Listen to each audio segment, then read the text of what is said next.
2 Samuel chapter 14. In the last chapter that we looked at, we saw family drama at its absolute worst. But David, we've seen, has been a pretty bad father for the most part, and has not restrained his sons and not taken care of his daughters. And we saw that it came to tragedy when his son Amnon began to desire to be with his half-sister Tamar, and finally ended up raping her, and then afterwards hated her. And Absalom, the full brother of Tamar, then after 2 years took vengeance against his half-brother Amnon, murdered him.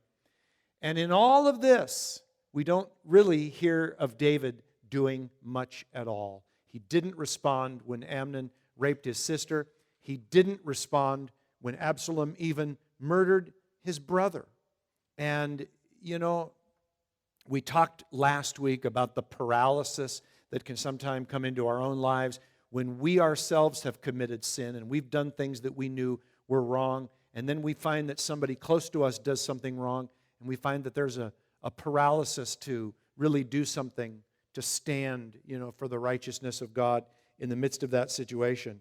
If you missed out on that message and didn't hear that exhortation, you can check that one out online. But, it just goes from bad to worse, so we better pray first as we get into this. Heavenly Father, open our hearts. This is stuff that you've given us in your word, and we want to hear it, but be more than hearers. We want to be doers of the word. We want to see something in the word tonight that's going to challenge our hearts to live for you in a deeper and more dynamic way. Lord, so we ask that you would just speak to our hearts this evening. We ask that you would communicate to us through your Holy Spirit and just enlarge our understanding. Enable us to really lay hold of the things that are given us here in 2 Samuel for the purpose of our growth and understanding. Use this, Father God. It sometimes seems so unfair to, almost like we're taking advantage of the tragedy and drama of one family so that we might learn. But I thank you that you've preserved these things for us in the Word, that they might be for us great words of wisdom and warning and encouragement. Use this time, Father God. Touch your children's hearts. We ask it in Jesus' name. Amen. After Absalom murdered his half-brother Amnon, he basically subjected himself to leaving the kingdom, to being banished from the kingdom. He wasn't banished by his father, but he kind of it was a self-banishment. So he left. He went to go live with his mother's family. They were not Jews, by the way. But it's been a period of time now, and it starts off in 2 Samuel 14 by telling us that Joab, the son of Zeruiah, knew that the king's heart went out to Absalom. Now, it starts off here talking to us about Joab, and you'll remember that Joab is the commander of David's armed forces, and Joab is an interesting case study in just people. He's a very, very loyal man. But he's not a terribly moral man in many respects, and he's one of these kind of guys who will do what he needs to do to kind of get the job done. And we're going to see that in this chapter, because nowhere else is it probably seen in this chapter, what he is willing to do. But it says he realizes that the heart of the David was going out to his son Absalom. And so it says in verse 2 that Joab sent to Tekoa and brought from there a wise woman and said to her, "Pretend to be a mourner and put on mourning garments. Do not anoint yourself with oil, but behave like a woman who has been mourning many days for the dead. And go to the king and speak thus to him." So Joab put the words in her mouth. Now this is Joab. This is the kind of guy he is what he's willing to do. Obviously, Joab felt like there was something that would help the kingdom. And I really believe he had probably good intentions as it relates to this thing that he's doing, that he wants or believes that to get David and Absalom to some place of reconciliation is going to better the kingdom somehow. But the way he goes about things, Joab, this is who he is. The ends justify the means in his mind. And so he gets this woman and he says, I want you to pretend to be in mourning, and I want you to go before the king. And I'm going to tell you what I want you to say to him. And what he's basically going to do here in this chapter, and I'll just tell you ahead of time, he's going to trap him. He's going to bring this woman before David in such a way as to entrap him in his words so that he will be willing then to bring Absalom home. Because he knows that he already wants to. Joab knows that David already wants to bring his son home. He just really can't find the justifiable means. And so he's going to give him those means.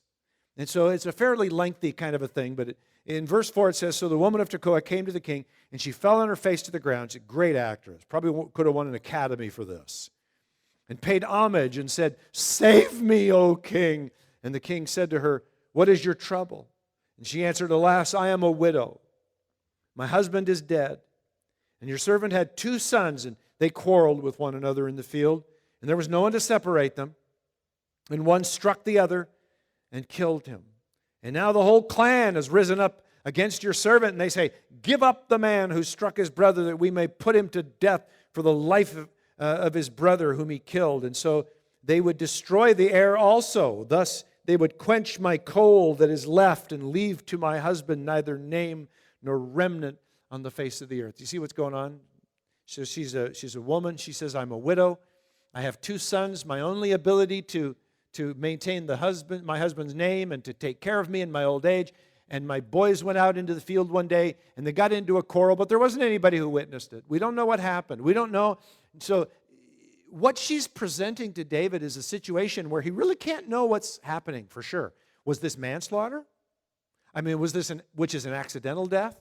Or was this premeditated murder? We don't know. She doesn't know. She says there are no witnesses, and she presents it that way to David to say, in essence, we don't know what happened here, but I'll tell you one thing we do know, and again, this is a made-up story, that all the people of my clan are crying out for justice against my only remaining son, and they want to take him, and they want to put him to death for this, believing that he is at fault. And so I'm coming to you, king, because I need your help in this situation. And so there you go. Then the king said to the woman, verse 8, go to your house, and I will give orders concerning you. And the woman of Tekoa said to the king, on me be the guilt, my lord the king, and on my father's house. Let the king and his throne be guiltless. And the king said, if anyone says anything to you, bring him to me, and he shall never touch you again. And then she said, please let the king invoke the Lord your God, that the avenger of blood kill no more, and my son not be destroyed. And he said, as the Lord lives, not one hair of your son shall fall to the ground. Now this is what she's done, is she has, and David was a very passionate man who cared very much for people. But sometimes when we allow our compassion to overwhelm our better sense of justice, we can make decisions like David is making right now. Again, he's being kind of trapped into it. But he's basically making the determination that he's going to rule in this case without really knowing what happened. Now, justice would have said, ma'am, there's no way, to really know what happened in the field between your 2 boys. I suggest we get the high priest involved, that we go before the Lord, and that's what the law told them to do. And there were prescribed ways of making a determination in a situation where there were no witnesses to see the alleged crime and so forth. But David is just kind of skipping all beyond that. And he says, not one hair of your son is going to fall to the ground, don't worry. And he's basically pardoning the one son, who we don't even know if he exists. But he's doing it, again, being tricked into it. This has to be hitting pretty close to home, right? Because he's had the same thing happen. Although in his case, he knows that it was premeditated murder when Absalom killed Amnon. And then the woman, verse 12, said, "Please let your servant speak a word to my lord the king." He said, "Speak." And the woman said, "Why then have you planned such a thing against the people of God?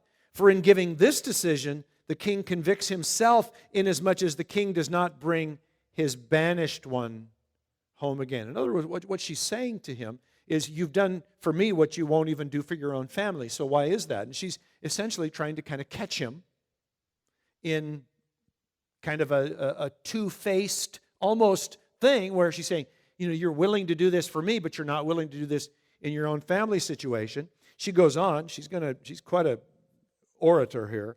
She says, "We all must die, where we are like water spilled on the ground, which cannot be gathered up again. But God will not take away life, and he devises means so that the banished one will not remain an outcast. Now I have come to say this to my lord the king, because the people have made me afraid, and your servant thought, I will speak to the king. It may be that the king will perform the request of his servant, for the king will hear and deliver his servant from the hand of the man who would destroy me and my son together from the heritage of God. And your servant thought, the word of my lord the king will set me at rest. For my lord the king is like the angel of God to discern good and evil. The Lord your God be with you." Boy, she's laying it on thick, isn't she? And then the king answered the woman, "Do not hide from me anything that I ask you." And the woman said, "Let my lord the king speak." The king said, "Is the hand of Joab with you in all this?" And the woman answered and said, "As surely as you live, my lord the king, one cannot turn to the right or to the left from anything that my lord the king has said. It was your servant Joab who commanded me. It was he who put all these words in the mouth of your servant.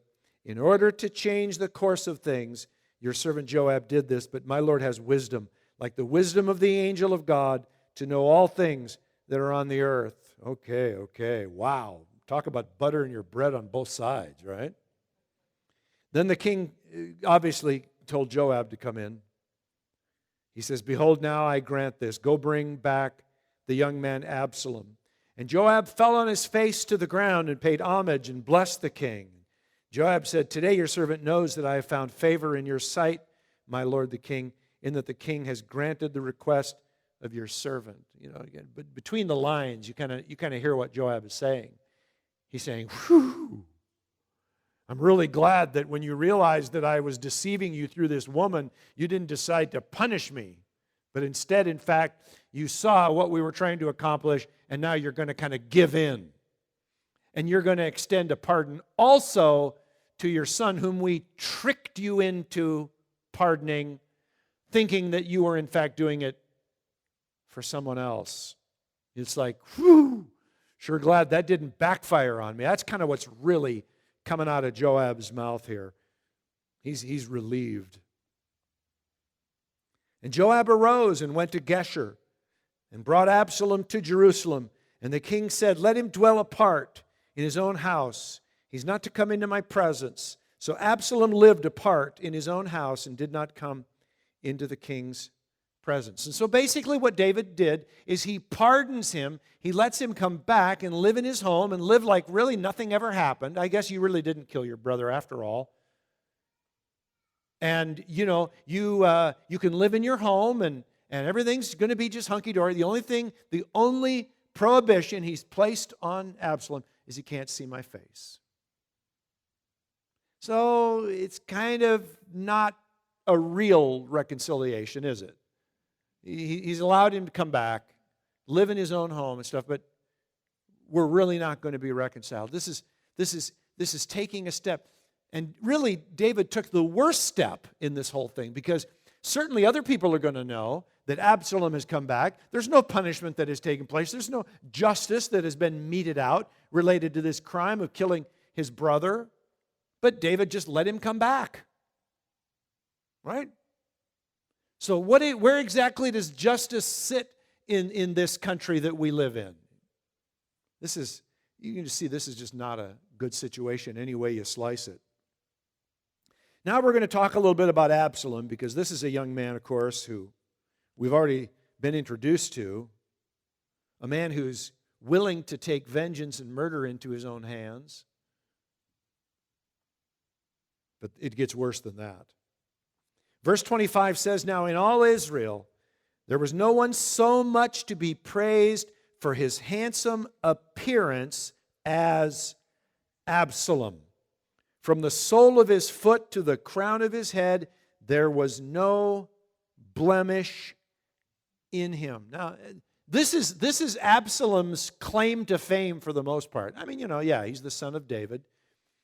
And in essence now, he would be considered by maybe some of the people to be the crown prince. But the big thing that the Bible makes reference about him is he was a good-looking guy.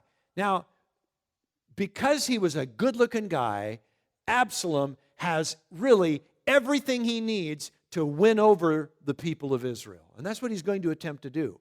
But it's essentially by smoozing people and just making them, feel special and stuff like that. Because he's an attractive people. It's interesting. Attractive people can have inroads into life in ways, that the rest of us can't. It's just the way it is.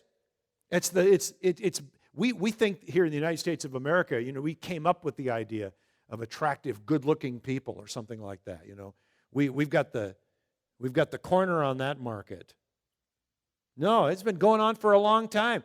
Attractive people are people who can get others' attention. It says there was no blemish in him. And then look at verse 26. What do you make of this? And it says when he cut the hair of his head, for at the end of every year he used to cut it. Once a year, got a haircut. When it was heavy on him, he cut it. It says he weighed the hair of his head. Now, there's got to be a little arrogance, don't you suppose? It says he weighed the hair. He's like, hey, don't throw that away. Bring it back here. We want to weigh that here and see how much that weighs. It's no small thing to carry around that much hair for a year. And it goes on to say that it weighed 200 shekels by the king's weight. And if you do some math, you come up with about 5.5 pounds of hair, which is a lot of hair. Of course, it took him a year to grow it. But still, he'd cut it off, and then he'd brag about it. He'd weigh it. Hey, put that on the scale. Let's see how much it is. It's funny. I never thought ever once about weighing my hair. It's a little strange to see it fall to the ground and be so white. That's a little weird. I'll grant you that. But anyway. It says in verse 27 that there were born to Absalom 3 sons and 1 daughter. And the daughter's name was Tamar, and she was a beautiful woman. So this is, Absalom named his daughter after his sister, who had been violated by his half-brother Amnon. And so you can kind of see, boy, he's a good-looking guy. He's got beautiful children. And what a gracious man. He names his daughter after his defiled sister, just out of blessing to her. He's just looking like a real good, he's got the package, right?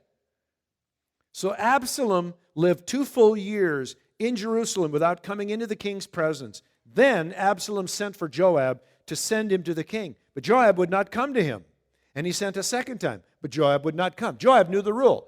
He heard David say it. David said, hey, he can come and live in Jerusalem, but he can't come, he can't see my face. So Joab knew what the answer was going to be. So when Absalom sent a message, he said, hey, I need you to come and talk to me. I want to go appear before my father. Joab didn't even bother to respond. So Absalom does it a second time. And Joab didn't bother to respond that time either. And then he said to his servants, see, Joab's field is next to mine, and he has barley there. Tell you what, go and set it on fire. So Absalom's servants set the field on fire. And that got Joab's attention. So Joab arose and went to Absalom at his house and said to him, why have your servants set my field on fire? And Absalom answered Joab, behold, I sent word to you, come here so that I may send you to the king to ask, why have I come from Geshur? It would be better for me to be there still. Now, therefore, let me go into the presence of the king, and if there is any guilt in me, let him put me to death. All right, stop there, because this is a snapshot of Absalom that I really want you to see tonight. First of all, you can see that this is a man who has been raised with really no moral center. And he wants something. He's been pardoned already, but that's not enough. He wants to see the king's face. So he sends word to Joab, doesn't get a response. Sends word again, doesn't get a response. So he's the kind of person who, rather than thinking, is this wrong, he asks himself this question: will it get results for me? That's all he's concerned about. Tell you what, he's got a barley field right next to mine. Let's just set it on fire. Who cares if it damages Joab's, income or something like that? And it doesn't matter. I want to get his attention, and this will do it. That's the kind of man Absalom is. And then, when Joab comes to talk to him, notice the words that come out of his mouth. Well, why'd you set my field on fire? Because you wouldn't respond to me. He says, I want you to go, and I want you to tell my dad, I want to go, I want to at least see your face. I want to have that audience with you. Listen, it would have been better for me not to come back to Jerusalem. And then he has the audacity to say this thing: if there's any guilt in me, let him put me to death. If? Are you joking? If there's any guilt in me? The man murdered his half-brother in cold blood. If there's any guilt? This is, you can tell what's going on in Absalom's heart and mind. He feels completely justified in what he did. He does not see the error of his ways. He is not repentant in any way, shape, or form. He's not saying, I want to go talk to my dad because I want to repent. I want to express my great sorrow and shame over what I did. He doesn't say, I'm going to go before him with sackcloth and ashes. He doesn't say, I'm going to go before him with my garments rent or torn. He doesn't say any of that. He just says, I want to go see Dad. Let me do it. And if I've done anything wrong, fine, let him put me to death. He knows that his dad isn't going to do anything. So he demands that audience with the king. Crazy. I mean, that's what's in this man's heart. And then Joab, look at this, and then it gets more discouraging. Then Joab went to the king and told him, and he summoned Absalom. So he came to the king and bowed himself on his face to the ground before the king, and the king kissed Absalom. And that, you and I, it's maybe just a kiss on the cheek. But it's more than that. It's a symbolic way for Absalom to get exactly what he wants, and that is the public approval. Now, his father has not just failed to act as it relates to Absalom's actions, he has embraced his actions. And that's the first error was serious, which is the error of not doing something. But now to actually embrace. This is one of the most difficult lessons for parents to learn, frankly. When does a parent put their foot down? When does a parent put their foot down? Well, that's a tough one. Because we love our kids, right? We love them. We adore them. We want the best for them. And then they do something incredibly stupid. And, and in case you're wondering if I'm going to tell you when you put your foot down, I'm not. I believe there's a point where you have to stand. I'm not sure what point that is, honestly. I think we have to be led by the Spirit. I think we have to really pray through the situation. But I'll tell you one thing that we do have to be very careful of, and that is just not embracing the error in such a way that we're in complicity with it. Because there is a point where we are complicit, meaning that we are in the same boat with them. We have embraced this thing. We have invited it into our lives as well as it's been in their life, but now we've invited it into ours. And for anybody who's looking, that they look at your Christian witness and they look at you and they think, I guess maybe that's okay. I guess it's okay to do that. Now, it might be a situation where you've got a child who has grown up and they're living out of wedlock, with someone, and you're like, not happy about it. And then suddenly they lose their place where they live, and now you invite them into your home to live in sin. It's one thing for them to make the decision to say, I'm going to do this, but it's yet another thing for you to embrace the situation. And who wants to see their kid on the street? I sure don't. None of us do. But there's one thing that I learned a number of years ago, because it says it in the Bible. The way of the transgressor is hard. Okay? That's a biblical truth. The way of the transgressor is hard. Here's the problem. We try to make it easy. It's raining and storming out there in that life of sin. And there's a bitter, cold wind. And it's hard and it's difficult and it's stressful. And we run out of love and compassion, and we build a little shelter over our children. And then we're going to insulate it. Oh, let me put an air conditioner in there for those hot days. And let me put a heater in there so you won't get cold on those cold nights. We're going to make things good for you so that you can live in your sin and really not feel, the consequences of your actions.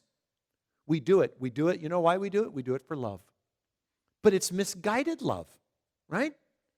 It's misguided affection. It's misguided compassion because we're making it easy. We have a word for that today in psychological terms. It's called an enabler. And you guys know that. You've heard that term before. Someone who makes it easy for somebody to go ahead and do something that's destructive. Well, this has been going on for a long time. David is an enabler here. Instead of standing for righteousness, when Amnon raped his sister, David should have taken swift and decisive action then. And he probably could have kept Absalom from going so rogue in these years that followed. Because I believe that Absalom became just very embittered toward his father's inaction related to this whole thing. And so here David, just falls into this destructive sort of a situation. And we can do the same thing. We can relate, Sometimes it isn't family. Sometimes it's just friends. We just love them. We love them. And so we want the best for them. We'll advise them things that are unbiblical because we want the best for them. They're having trouble in their marriage, or they're having trouble in this situation or in that situation. And we give them advice to ease the pain rather than to do what's right. What does the Bible say? What does God's Word say about this thing? I tell you something. When it comes to disciplining my children back in the days when we disciplined our children, they're all too old to do that now, obviously, just last Saturday, Tim turned 18. He's been taller than me for a long time. But, back in those, I hated it. I've told you guys that before. I hated disciplining my children. Just absolutely hated it. I think sometimes after I disciplined them, I cried more than they did. Because it was just so unfun. Oh, I hated doing it. There was only one thing that moved me to do it. I knew it was the right thing to do. But I fought with God. Maybe it's not that bad.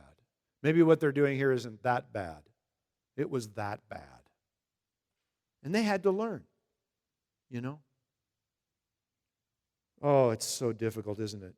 We've made mistakes as parents, haven't we? Sometimes we've made some serious mistakes, and there's a point where we have to stop enabling.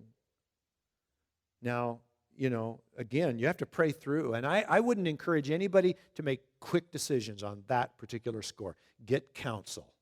Before you make a quick decision on enabling or going the other way, get some counsel. Talk to people you trust. Get some good, solid, biblical counsel on what to do. 2 Samuel 15. Well, after this, now Absalom, he's just been invited back into the fold. So now it says he got himself a chariot and horses and 50 men to run before him. Why would you do that? Why would you get a chariot and horses and then hire 50 men to run in front of you? Well, it's to look like a big shot. That's all. You're going to find out something about Absalom. And this guy, I mean, he would have been an amazing politician today because he's got the whole package. He's good looking, he's charismatic, he's loved by the people, and he knows how to look important. And that's important to us. We like people who look important because we think that they have a lot on the ball. And we're attracted to attractive people, and we're attracted to powerful people, and we're attracted to people who look important. And we want to be around those people because they're important, and it makes us feel important, right? And when they treat us nice, we're just really, oh, that's cool, you know? So that's what he, that's what he would do. It was all about image. Doesn't that sound like modern day politicians to you? It's all about image. So Absalom used to rise early, and he'd stand behind or beside the way of the gate, which is the way people would come in to the city. And when any man had a dispute to come before the king for judgment, Absalom would call to him and he'd say, hey, where are you from? What city are you from? And he'd say, well, your servant is from such and such a tribe in Israel. And Absalom would say to him, now see, your claims are good and right, but there's no man designated by the king to hear you. So, then Absalom would say, oh, that I were judge in the land, and then every man with a dispute or cause might come to me, and I'd make sure, give him justice. And whenever a man came near to pay homage to him, he would put out his hand and take hold of him and kiss him. Thus Absalom did to all of Israel who came to the king for judgment. So Absalom stole the hearts of the men of Israel. Why are people coming to the king? Remember I told you, he's the judge of the land. He was like the Supreme Court. And if someone had a case between themselves and another individual, and it wasn't satisfactorily resolved perhaps at a local level, he would go to the king and he would get a decision from the king. But Absalom is playing on the fact that, it's probably tough to get in and see the king. I mean, he's just one man. And so it probably takes some time to get in and see him. So Absalom is playing on this. First of all, he's good looking. He's got a chariot. He's got 50 men to run in front of him, so he looks all important. He's attractive. We're attracted to him naturally. And so he calls out to them, hey, friend, where are you from? Oh, I'm from so-and-so. Well, tell me about what's going on. What brings you to Jerusalem? So they tell him the thing. And to everyone who says that, Absalom says, well, you have a point on you. I can see your case is rock solid. So he's blowing smoke right in their face. Oh, yeah. Oh, well, I can see that this is an open and shut case for you, my friend. So, but here's the problem. I don't know when you're going to be able to get in to see the king because, man, it's just not an easy thing. Now, if I were in charge, I would make sure that your situation gets taken care of. And the people would begin to pay homage to him. And he'd grab them and lift them back up. No. And give them a big kiss and a hug. And it says he stole their hearts. He stole the hearts of the men of Israel. But he cares nothing about the people of Israel. He's just causing trouble for his dad because he wants his dad's throne. That's the bottom line. He doesn't care about these people. They're pawns. They're nothing. Get them away from me. He probably had to go home and bathe after he was done. That's the kind of guy Absalom is. He doesn't care. He couldn't possibly care less for these people. They're nothing.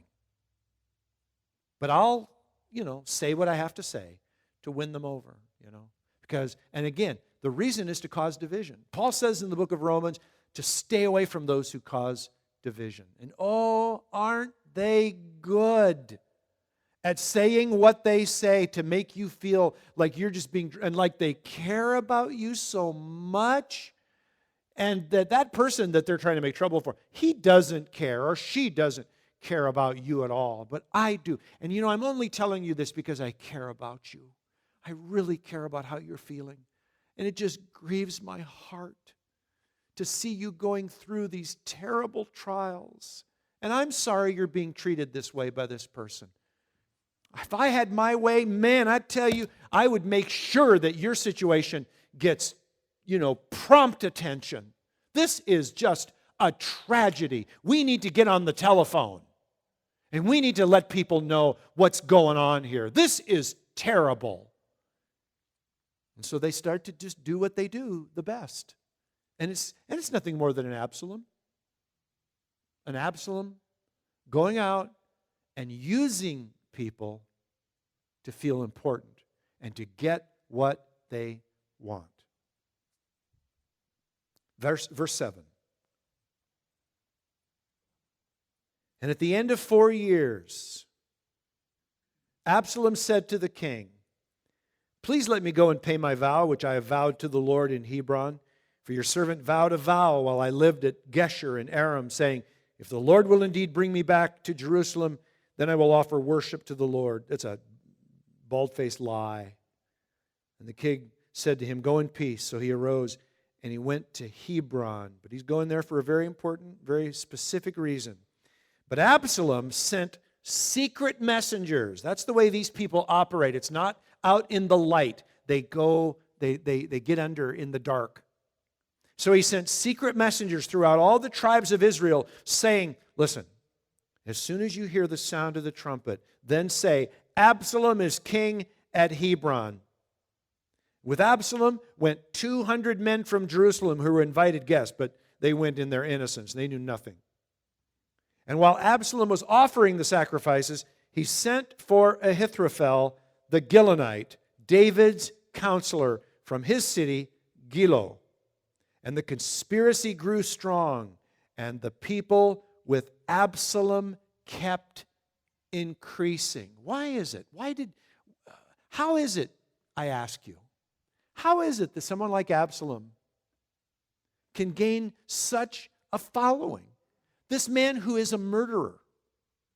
How is it that he can gain such a following? Well, again, it's not something that's so tremendously odd. He's good looking. He knows how to present himself. The whole presentation of the package is, I'm important, I'm good looking, I'm charismatic, I can appeal to people, I know just how to reach them emotionally. And there are people in this world who lack discernment. And they don't have the ability to look and to say, I don't care how cute of a guy he is. He's a murderer. Can't you tell? Can't you tell he's just smoozing you? Can't you tell? Can't you see what's happening here? Can't you see he's out for the throne? No. Are you kidding? He's a great guy. He cares about the people. He's a wonderful man. Listen, I think he made some mistakes in life. And we can find our way to justify the whole thing. That Amnon guy, that he killed. You know what he did to his sister, what he did to Absalom's sister, don't you? He raped her. I'd have done the same. Yeah. No, I think that Absalom guy, he's a guy to support. I think he's one of us. He's one of the people, Every morning I saw him out there by the city gate calling out to people and encouraging them. Yeah, he's encouraging them to, put their support behind him.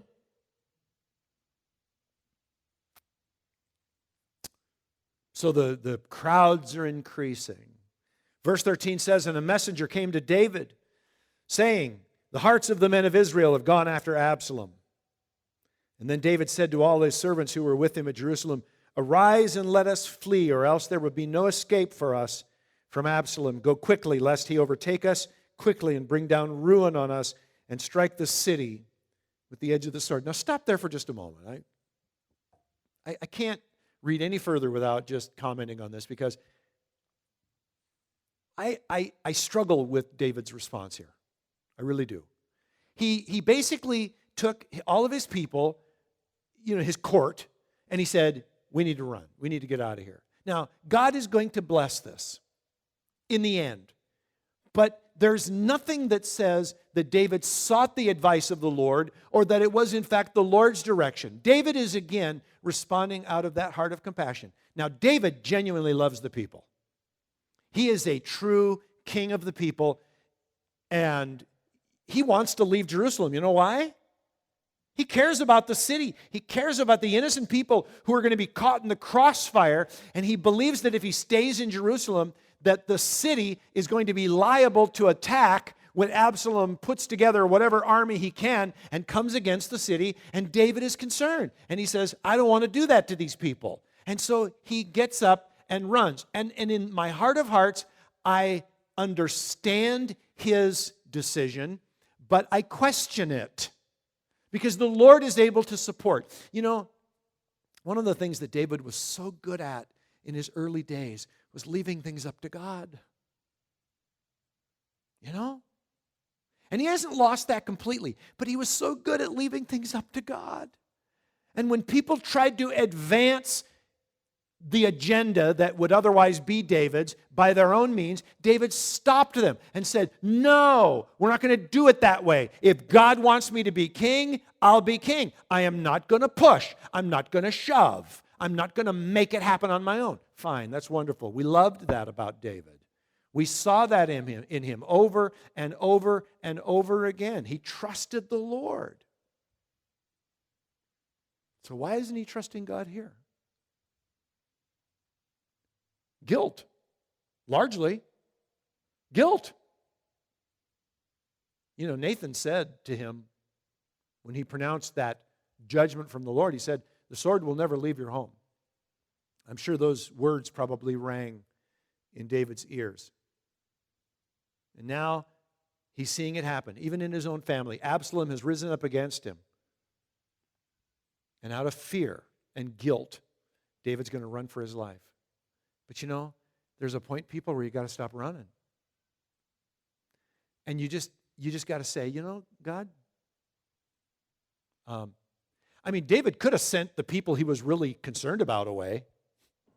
If he was really genuinely just concerned solely about, he could have just said, hey, listen, you guys pack up and just get yourself away from here because I think a battle's coming down the pike. And he could have just surrounded himself with all of his soldiers and mighty men and said, we're going to stay here, we're going to hold the fortress, and we're going to, come what may, stand against Absalom and against whoever he's gotten, on his side. And if the Lord wants me here in this position as king, we will defeat them. And if not, they will defeat us, and that will be the will of the Lord. We'll know the will of the Lord, right? He could have done that. This whole thing of running, I don't know. It just doesn't sit right. So in verse 15 it says, and the king's servant said to the king, behold, your servants are ready to do whatever the Lord, the king, decides. So the king went out and all his household after him. And the king left 10 concubines to keep the house. And that, of course, is going to play right into Absalom. And the king went out and all the people after him, and they halted at the last house, meaning as they got to the edge of the city, they stopped, and all of his servants passed by him, and all the Kerethites, and the Pelethites, and all the 600 Gittites who had followed him from Gath passed on before the king. And then the king said to Ittai the Gittite, why do you also go with us? Go back. Stay with the king. You're a foreigner, and you're an exile from your own home. You came only yesterday, and shall I today make you wander about with us, since I go and know not where? Go back, take your brothers with you, and may the Lord show steadfast love and faithfulness to you. Look at this response. You got to love this. But Ittai answered the king, as the Lord lives, and as my lord the king lives, wherever my lord the king shall be, whether for death or for life, there also will your servant be. David knew right then, no sending this guy back. And David said to Ittai, go then, pass on. So Ittai the Gittite passed on with all his men and all the little ones who were with him, and all the land wept aloud as all the people passed by. And the king crossed the brook Kidron, and all the people passed on toward the wilderness. And Abiathar came up, and behold, Zadok came also with all the Levites, bearing the ark of the covenant of God. And they set down the ark of God till the people had all passed out of the city. Then the king said to Zadok, all right, now carry the ark of God back into the city. And if I find favor in the eyes of the Lord, he will bring me back and let me see both it and his dwelling place. But if he says, I have no pleasure in you, behold, here I am. Let them do to me what seems good to him. And the king also said to Zadok the priest, are you not a seer? Go back to the city in peace with your 2 sons, Ahimaaz, your son, and Jonathan, the son of Abiathar. See, I will wait at the fords of the wilderness until word comes from you to inform me. So Zadok and Abiathar carried the ark of God back to Jerusalem, and they remained there. That was a tough assignment for these guys. They wanted very much to go with David. But David went up the ascent of the Mount of Olives, weeping as he went, barefoot, and with his head covered. And all the people who were with him covered their heads, and they went up weeping as they went. And it was told David, Ahithophel is among the conspirators with Absalom. And David said, O Lord, please turn the counsel of Ahithophel into foolishness. Ahithophel was one of David's faithful counselors. Can you imagine what that's like? Not just to have your son come out against you and want you dead, but then to have a faithful friend to hear through the grapevine, no less. By the way, Ahithophel is with Absalom. Oh, I mean, it's a sock in the gut. So David prays, Lord, may his counsel be turned to foolishness. And while David was coming to the summit, it's the summit of the Mount of Olives, where God was worshipped, behold, Hushai, the Archite, came to meet him with his coat torn and dirt on his head. David said to him, if you go on with me, you will be a burden to me.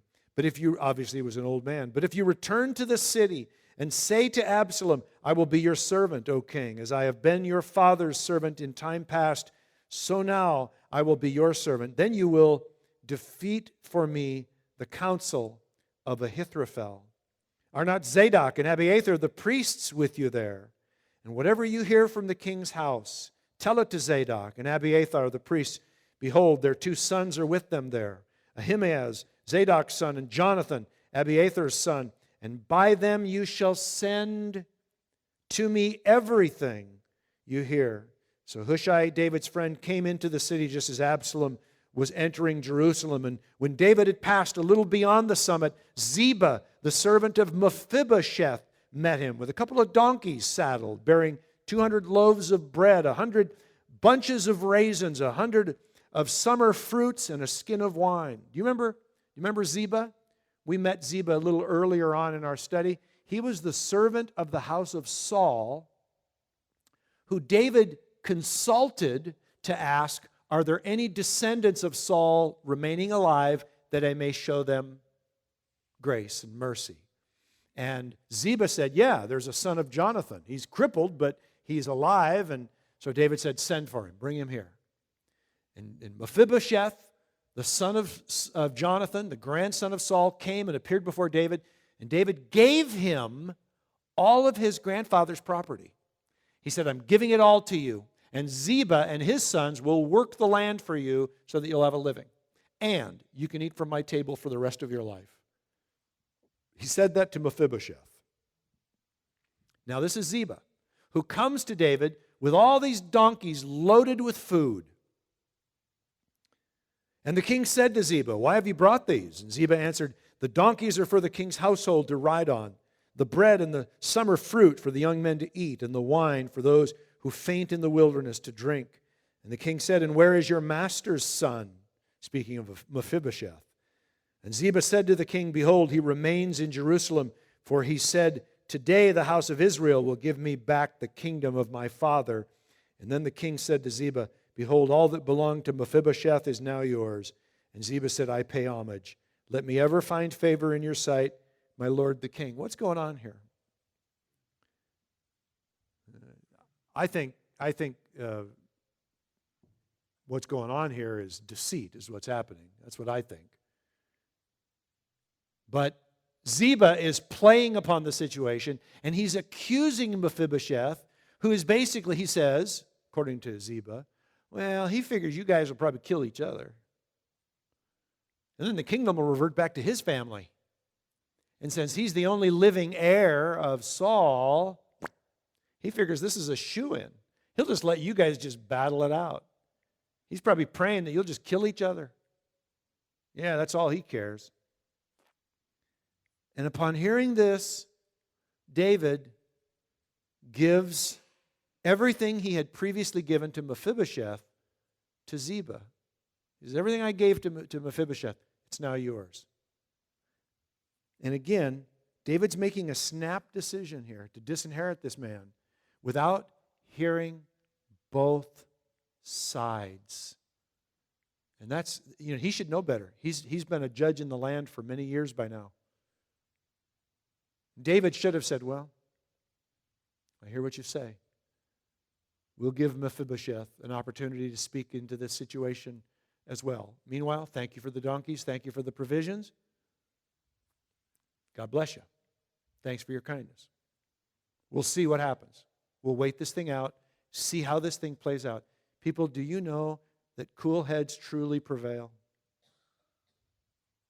And when we get built up emotionally and we start making determinations based on only partial information, we almost always make mistakes. There's a proverb in the Old Testament that says one man's story, and I'm paraphrasing, sounds completely realistic until the next man stands up and gives his side. And that was one of the rules in Israel. Let no matter be established apart from 2 or 3 witnesses. God knew that the people of Israel needed witnesses to corroborate a story before they make a decision. I have foolishly made decisions based on one story in the past. And I regret it big time. I'm willing to bet some of you have too. You know how we talked about that division that Absalom was doing earlier when he was worming his way into the hearts and minds of the people? That's one of those common ways that somebody will come and begin to just very gently slander somebody who's in leadership, somebody who's in charge. Just gently. They won't even necessarily have to say much about them. But you can tell. It's all between the lines. It's very subtle. But there's a slander kind of going on.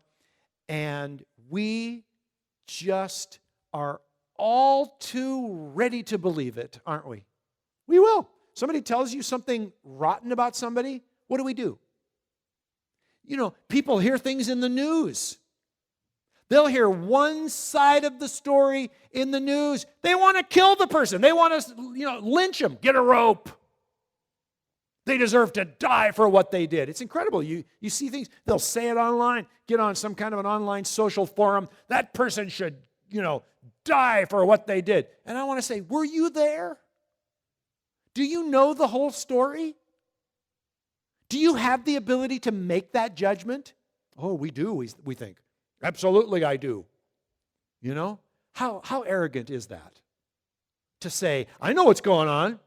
I know exactly. You hear about those stories about, this and that and the other thing. Oh, whew. It's crazy. Then when King David came to Bahurim, there came out a man of the family of the house of Saul, whose name was Shimei. Oh boy, here we go. The son of Gera. And as he came, he cursed.